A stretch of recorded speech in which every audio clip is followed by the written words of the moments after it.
السلام علیکم اسٹوڈنٹس، آج ہمارا ہسٹری فورتھ ایئر کا جو لیکچر ہے وہ ہے شاہ حسین دوئم۔ یہ اردن کے شاہ حسین ہیں اور اردن کے بادشاہ ہیں۔ ان کے بارے میں بھی کویسچن آتا ہے اور یہ امپورٹنٹ ٹاپکس میں سے آتا ہے۔ اردن کے شاہ حسین اصل میں کون ہیں، ان کے بارے میں پہلے ہم پڑھتے ہیں۔ شاہ عبداللہ، جن کے بارے میں ہم لوگوں نے پہلے لیکچر میں پڑھا تھا، جو کہ اردن کے پہلے بادشاہ بنے ہیں، ان کو قتل کر دیا گیا تھا۔ ان کی برطانیہ سے دوستی کی وجہ سے ان کے عوام نے، مہاجرین نے ان کو قتل کیا، اور اس کے بعد ان کے صاحبزادے شاہ طلال جو ہے وہ تخت نشین ہوئے۔ لیکن ان کے جو بیٹے تھے شاہ طلال، تخت نشین ہونے کے بعد انہوں نے چند ایسے اقدامات کیے جو برطانیہ کے خلاف تھے، اور ظاہری بات ہے اس چیز کو برطانیہ برداشت نہیں کر پا رہا تھا۔ اس پر برطانیہ نے مشہور کر دیا کہ شاہ طلال کا دماغی توازن ٹھیک نہیں ہے، اور یہی وجہ ہے کہ شاہ طلال کو کچھ ہی عرصے کے بعد تخت سے معزول کر دیا گیا، یعنی کہ اس کو بادشاہت سے ہٹا دیا گیا، اور اس کے چھوٹے بیٹے شاہ حسین دوئم کی تخت نشینی کا اعلان کر دیا گیا۔ شاہ حسین اس وقت بہت چھوٹے بچے تھے، برطانیہ میں زیر تعلیم تھے، اور ان کی عدم موجودگی میں ریجمنٹ، جو کہ آپ لوگوں کو پتہ تھا کہ اردن میں ایک جو تھا وہ ریجمنٹ جو تھا وہ برطانیہ کا وہاں پر قیام پذیر ہوتا تھا اور وہاں کے سارے کام کرتا تھا۔ شاہ عبداللہ کے دور سے یہ ایک معاہدہ ہوا تھا، وہ سارے کام چلا رہا تھا، ابھی بھی وہ سارے کام چلا رہا تھا۔ بہرحال 18 سال کے ہونے کے بعد 2 مئی 1953 کو آپ نے باقاعدہ حکومت کی ذمہ داریاں سنبھالی، اور ذمہ داریاں سنبھالنے کے بعد فوری طور پر جو ابتدائی مشکلات تھیں وہ ان کو بڑی مشکل سے انہوں نے کنٹرول کیا، یا بڑی جرأت اور بہادری سے ان کو کنٹرول کیا، اور بڑی طاقت سے ان چیزوں کو کچلا۔ اچھا، بہرحال یہ آج کا جو لیکچر ہے ہمارا، یہ شاہ حسین دوئم کی ابتدائی مشکلات ہی کے بارے میں ہے۔ اس کے علاوہ جو باقی ان کے اقدامات ہیں، خارجہ پالیسی ہیں، وہ ہمارا نیکسٹ لیکچر ہوگا۔ تو آج کے لیکچر میں ہم کہیں گے ملکی انتشار۔ ظاہری بات ہے شاہ حسین جو ہے جس وقت اقتدار سنبھال رہے تھے اس وقت ملک انتشار اور بدنظمی کا شکار تھا۔ قبائلی علاقے ہیں، اور قبائلوں نے شاہ عبداللہ کو قتل کرنے کے بعد ملک میں دہشت گردی کا آغاز کر دیا تھا۔ یہ آپ لوگوں کو پہلے سے ہی پتہ ہے کہ یہ قبائل، ٹرائبل ایریاز جو تھیں، ان میں دہشت گردی اور یہ لوٹ مار جو ہے اس کو اتنا برا نہیں سمجھا جاتا تھا۔ لہٰذا یہ جو ٹرائبل ایریاز تھے، اب تو ظاہری بات ہے پہلے تو شاہ عبداللہ کی وجہ سے یہ تھوڑے سے کنٹرول میں تھے۔ شاہ عبداللہ کے قتل کے بعد انہوں نے پورے ملک میں ایک انتشار جو ہے وہ پھیل گیا تھا، اور پورے ملک کا نظم و ضبط جو تھا وہ خراب ہو گیا تھا۔ مہاجرین کی آباد کاری، یہ بھی آپ لوگوں کو یاد ہوگا کہ فلسطین کے جو تھے 4 لاکھ مہاجرین تھے جن کو شاہ عبداللہ نے اپنے ملک میں رہنے کی جگہ فراہم کی تھی، تاکہ انہیں فلسطین کے علاقوں پر قبضہ کرنے کی جو ہے وہ اجازت ملے یا ایک جواز ملے۔ تو اس وجہ سے انہوں نے وہ 4 لاکھ مہاجرین جو تھے وہ بہرحال اردن آ تو گئے تھے، لیکن اردن اتنا بڑا ملک نہیں ہے، ایک تو چھوٹا سا ملک ہے، اور دوسرا یہ ہے کہ اتنا کوئی امیر ملک نہیں ہے۔ اس وجہ سے وہ 4 لاکھ کی جو مہاجرین تھے ان کی آباد کاری، ان کو خوراک مہیا کرنا، ان کو روزگار دینا، یہ حکومت کے لیے بہت بڑا مسئلہ بن گیا تھا۔ نظام حکومت شاہ حسین جو تھے وہ جب تخت نشین ہوئے ہیں تو کئی سیاسی تنظیمیں جو تھیں وہ بادشاہت کی مخالفت کر رہی تھیں۔ اس میں ملک میں جو سیاسی پارٹیاں تھیں ان میں بعث پارٹی اور اخوان مسلمون اسلامی نظام کے نفاذ کی حامی تھی، یعنی کہ ملک میں شریعتی نظام نافذ ہو۔ لیکن اس کے علاوہ ایک اشتراکی پارٹی بھی تھی۔ اشتراکی تنظیم جو تھی یہ کیا ہے، ملک کو اشتراک کی بنیادیں مہیا کرنے کے لیے سرگرم عمل تھی۔ اشتراکیت کا آپ لوگوں کو پتہ ہے کمیونزم، جو میں نے آپ لوگوں کو بتایا ہے کہ وہ جس میں سارا کچھ حکومت کا ہوتا ہے، عوام صرف اس کے تنخواہ دار ملازم ہوتے ہیں، پرائیویٹ پراپرٹی آپ نہیں رکھ سکتے، پرائیویٹ جاب آپ کی نہیں ہوتی، آپ کا کوئی کارخانہ نہیں ہوتا، بلکہ سب کا سب حکومت کا ہوتا ہے، جس میں سب اپنی حیثیت کے مطابق کام کر رہے ہوتے ہیں اور ان کو تنخواہ ملتی ہے۔ کمیونزم کا یہ نظام جو ہے یہ روس میں ہے، اور یہ جو ہے روس اور جو ہے اس سے یہ نظام باقی ممالک بھی کہیں کہیں پر ان سے متاثر ہو رہے ہیں۔ اب یہاں پر اردن میں بھی اس نظام کے لیے باتیں ہو رہی ہیں کہ یہ نظام ہو، اگرچہ یہ نظام جو تھا یہ اسلامی نظام سے بالکل الٹ ایک نظام ہے، کیونکہ اسلام جو ہے وہ پرائیویٹ پراپرٹی کو مانتا ہے، اور اس کے علاوہ بھی بہت سی ایسی چیزیں ہیں جو کہ اس میں اسلام کے بالکل اگینسٹ جا رہی ہیں۔ اس وجہ سے بہرحال یہ نظام جو ہے یہ اسلامی ممالک میں رائج تو نہیں ہوا، جیسے اس نظام کو بھی وہاں کے جو گورنمنٹ تھی انہوں نے بین کر دیا تھا، لیکن اس کے باوجود ان کے جو نظریات تھے وہ بہرحال عوام میں مقبول ہو رہے تھے، اور یہ جو تھی یہ چیز جو تھی یہ حکومت کے لیے ایک الارمنگ سچویشن تھی، حکومت اس چیز سے تھوڑا سا خوف کھا رہی تھی۔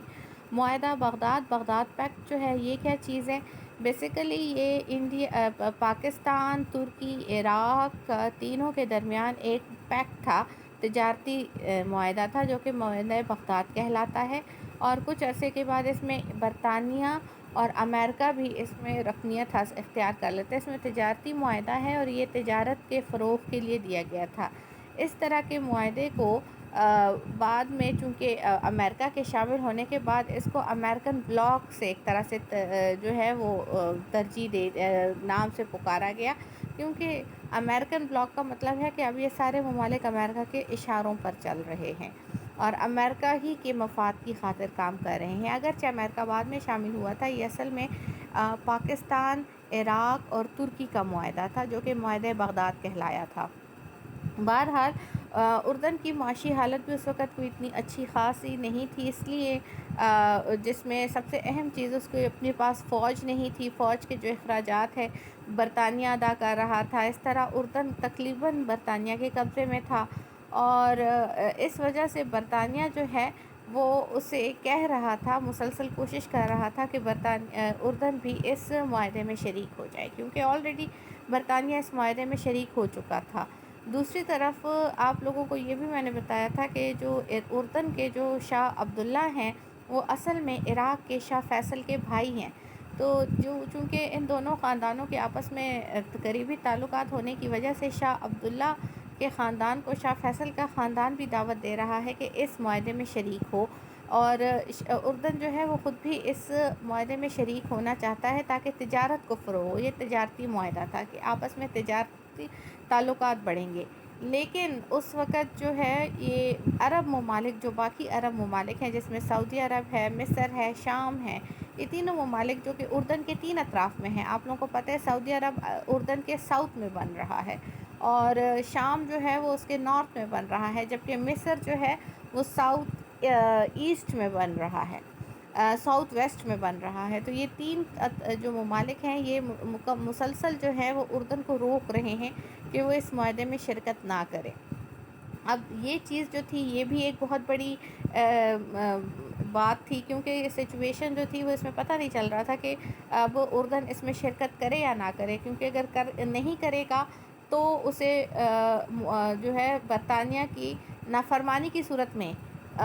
نتیجہ بھگتنا پڑے گا، اور اگر کرے گا تو اس کے تین اطراف میں جو ممالک ہیں وہ اردن پر اٹیک بھی کر سکتے ہیں۔ تو یہ ایک بہت عجیب سی سچویشن تھی۔ ملک کی سیاسی صورتحال اس وقت بہت زیادہ عدم استحکام کا شکار تھی، بہت سی سیاسی جماعتیں تھیں جو ایک دوسرے کے خلاف تھیں، جس میں آپ لوگوں کو پہلے بتایا تھا باس پارٹی ہے، اخوان المسلمون ہے، یہ دونوں اسلامی نظام کے نفاذ کی حامی تھیں، جبکہ دونوں کی تینوں پارٹیز کی جو ہے جو کہ اشتراکی نظام کے لیے فروغ کے لیے ایک اور پارٹی تھی۔ اس کے علاوہ تینوں پارٹیز جو تھیں یہ تینوں جو تھیں یہ بادشاہت کے بھی خلاف تھی، یہ ملک میں جمہوریت چاہتی تھی، جبکہ شاہ حسین جو تھے وہ ملک کے بادشاہ تھے۔ ملک کی معاشی صورتحال بھی کافی حد تک بگڑی ہوئی تھی، یہ آپ لوگوں کو پتہ ہے کہ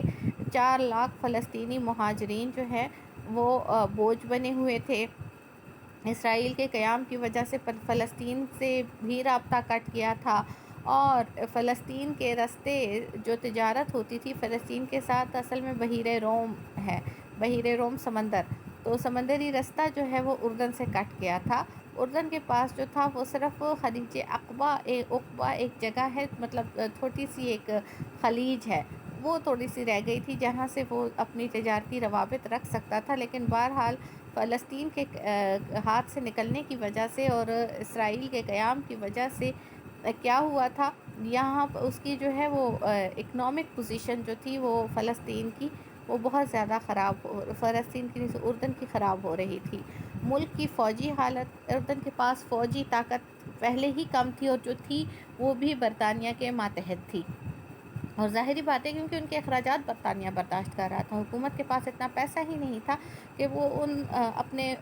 فوج کے اخراجات برداشت کر سکے، تو ظاہری بات ہے جو اخراجات برداشت کر رہا ہے پھر وہی ملک جو ہے وہ اپنے مرضی بھی چلا رہا ہے، جبکہ عوام جو تھے وہ اس کے خلاف تھے، کیونکہ عوام برطانیہ سے نفرت کر رہے تھے، اس لیے وہ چاہتے تھے کہ برطانیہ جو ہے وہ اردن کے افواج کو جو ہے اردن کی افواج میں برطانیہ یا غیر ملکی جو افواج ہیں، افسر ہیں، ان کو برطرف کیا جائے اور اردن کے اپنے مقامی لوگوں کو افسر تعینات کیا جائے، اور ظاہری بات ہے کہ یہ پاسبل اس وقت تک تھا کہ جب آپ اپنے اکنامک جو پرابلمز ہے اس کو سالو کریں، جب آپ پیسہ کسی سے لے رہے ہوں تو پھر آپ نے اس کی باتیں بھی ماننی ہے، اگر آپ اپنا پیسہ جو ہے وہ آپ کا اپنا ہے تو پھر آپ کو دوسروں کے سامنے اتنا جھکنے کی ضرورت نہیں پڑتی۔ اچھا، اس کے علاوہ ملک کی فوجی حالت جو تھی وہ اسی وجہ سے وقت کے ساتھ ساتھ مزید خراب سے خراب تر ہوتی جا رہی تھی۔ ملک کی خارجہ پالیسی، عوام جو ہیں وہ عوام جو تھے وہ برطانیہ سے نفرت کر رہے ہیں، اور برطانیہ اردن کو اپنے اشاروں پر چلانا چاہ رہا ہے، اور ظاہری بات ہے یہ اردن کے عوام کے لیے قابل قبول نہ ہے۔ تو اس کے علاوہ اردن جو ہے وہ اپنے عرب ممالک کے ساتھ آزادانہ طور پر تعلقات نہیں رکھ سکتا، اس کی وجہ سے کیونکہ برطانیہ جس کے ساتھ چاہتا اردن کے صرف اسی کے ساتھ تعلقات قائم رہ سکتے تھے، یہ ان کے معاہدے میں پہلے ہی چونکہ کہہ دیا ہے، اس وجہ سے اب برطانیہ جو ہے وہ اردن کے خارجی معاملات کو بھی ڈیل کر رہا ہے، اور اسرائیل کے قیام نے اردن کی صورتحال کو اور بھی نازک بنا دیا ہے، کیونکہ آپ لوگوں کو میں نے پہلے بتایا تھا کہ اسرائیل کا قیام اصل میں برطانیہ اور امریکہ میں جو وہاں پہ یہودی لابی تھی ان کے دباؤ پر امریکہ اور برطانیہ دونوں کی مرضی سے ہوا تھا، تو اب ظاہری بات ہے کہ دونوں جو ہیں وہ اسرائیل کو سپورٹ کر رہے ہیں، جبکہ اردن کے عوام اور فلسطین کے عوام جو ہیں وہ اسرائیل سے نفرت کر رہے ہیں۔ اس میں اور چیز یہ تھی کہ فلسطینی مہاجرین جو اردن میں قیام پذیر تھے وہ بھی اسرائیل سے انتقام لینے کے لیے حکومت پر دباؤ ڈال رہے ہیں، لیکن اسرائیل کے قیام سے فلسطین کو بہت سی منڈیاں بھی شرق اردن کے ہاتھوں سے نکل گئی تھی، فلسطین کی بہت سی منڈیاں، مطلب فلسطین میں جو تجارت ہو سکتی تھی، فلسطین کے عوام کے ساتھ جو رابطے ہو سکتے تھے تمام کے تمام نکل گئے تھے۔ بحیرہ روم سے ان کا رابطہ منقطع ہو گئے تھے، بحیرہ روم جو ہے روم تو آپ لوگوں کو پتہ ہے مصر اور روم کے بیچ کا جو ایریا ہے وہاں پر ہے یہ بحیرہ روم، آپ لوگوں کو اگر کلاس میں یاد ہو میں ہر دفعہ میپ بناتی ہوں، سعودی عرب کے اوپر میں شام کا حصہ دکھاتی ہوں، اور شام کے جو ہے سعودی عرب کے ویسٹ میں آپ کو مصر کا علاقہ دکھاتی ہوں، تو شام اور مصر کے بیچ کا جو علاقہ ہے وہ اصل میں وہاں پہ سمندر ہے جو بحیرہ روم کہلاتا ہے، ٹھیک ہے، تو یہ ایریا جو ہے اس سے اردن کا جو رابطہ تھا وہ منقطع ہو گیا تھا، مصر کے ساتھ بھی اردن کے تعلقات خوشگوار نہیں ہیں، بہت سی وجوہات کے ساتھ، ایک وجہ یہ بھی ہے کہ اردن جو ہے وہ برطانیہ کے اشاروں پر چل رہا ہے، اور ظاہری بات ہے جب برطانیہ کی مرضی ہوگی جس ملک کے ساتھ اسی کے ساتھ جو ہے اردن کے تعلقات ہو سکتے ہیں، ورنہ نہیں ہو سکتے، ٹھیک ہے، اس وجہ سے دنیا عرب نے اردن کی معیشت کو برطانیہ سے آزاد کرانے کے لیے اقتصادی اور مالی امداد کی پیشکش بھی کی ان سے، اور جو ہے اردن خود بھی برطانیہ سے کافی تنگ تھا، لیکن وہ اس کے ذریعے سے ظاہری بات ہے فوری طور پر یہ سارے اقدامات نہیں اٹھا سکتا تھا کہ فوری طور پر برطانیہ کو ہر چیز ختم کریں اور فوری طور پر اپنی ایک آزاد مملکت کا اعلان کرے، اس کے لیے ٹائم چاہیے تھا، لیکن وہی بات ہے کہ ٹائم جو ہے اردن کی نئی حکومت جو شاہ حسین ہے اس کی حکومت کو ابھی نہیں مل رہا تھا، اور شاہ عبداللہ کو اس چیز کی ضرورت نہیں تھی، وہ پہلے ہی برطانیہ کے حق میں تھے، تو بہرحال یہ ابتدائی مشکلات تھی جو شاہ حسین دوئم کو جب وہ بادشاہ بنا تھا اردن کا تو اس کو فوری طور پر درپیش تھیں۔ آج کا لیکچر ہمارا یہیں پر ختم ہو رہا ہے، جزاک اللہ۔